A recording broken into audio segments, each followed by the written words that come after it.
Hello, grammarians. Today I want to start talking about irregular verbs. That is to say, verbs that are a little weird.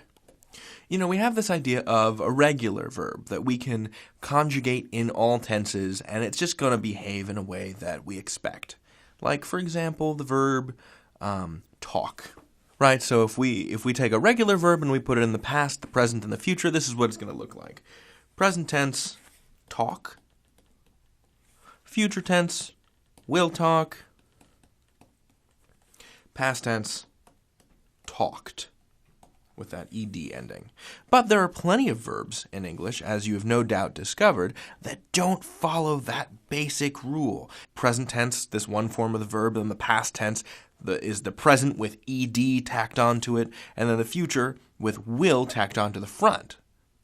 And there are plenty of words in English, as you have no doubt discovered, that don't behave that way at all.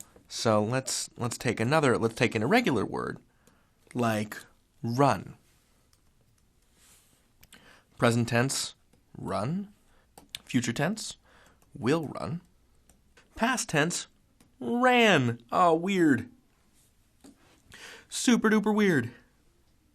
Now, there are a lot of irregular verbs in English, but you're listening to someone with a grammar book the size of a car. So I think between the two of us, we can figure this out together. But for now, let's just focus on 4 verbs: to be, to have, to do, and to say. So let's take these verbs and make them work for a bunch of different people in different times. So in the first person, when we're talking about ourselves, when I'm talking about myself, in the present I would say, I am. I have. I do. I say. If we're talking about someone else, in the present, in the singular, we would say, she is, she has, she does, and she says. So the third person singular is different in the way that these words are pronounced. So am, because of this entirely different word, is. Have doesn't become haves, it's has. And do doesn't become does, it becomes does. We actually change the vowel sound here.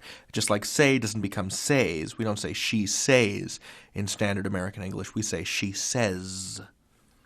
In the present tense, we are, we have, we do, we say.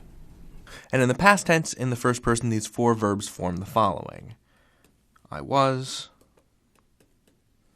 I had, I did, and I said. And in the plural past, it was we were, we had, we did, and we said. These 4 verbs are some of the strangest ones in English, but they're the most important. In another video, I'm going to go through some broad rules that govern the rest of the irregular verbs in English. You can learn anything. David out.